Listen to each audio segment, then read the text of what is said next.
کہ اے میرے صحابہ، تم میں سے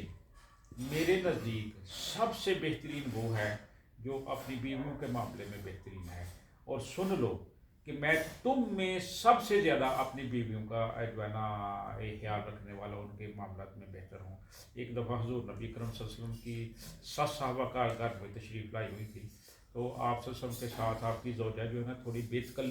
تکلفی سے باتیں کر رہی ہیں، تو وہ آپ کی 7 صحابہ نے اپنی بیٹی کو پکڑ لیا، اللہ کی بندی یہ کیا کر رہی ہے، تم جانتی ہو یہ کون ہے، یہ اللہ کا نبی و رسول ہے۔ تو آپ صلی اللہ علیہ وسلم نے کہا حالا جی چھڑ دو نہ، پریشان نہ ہوا ہے تو میں نے ایسے ود کے کر لوں۔ تو یہ بڑے ان کو برداشت کرنا ہماری میرے خیال رسپانس ہے۔ یہ ہم پولیس والے ہمارے کتنا تنگ کرتے ہیں، ان کی جو سنتے ہیں تو ان کی کیوں نہیں سنتے، سارجنٹ کی سنتے ہیں تو ان کی کیوں نہیں سنتے ہیں، تو کس کی نہیں سنتے، تو صرف ہمارا حسین پہ غریب مخلوق پہ آ کے نکلتا ہے۔ اللہ تعالیٰ ہمیں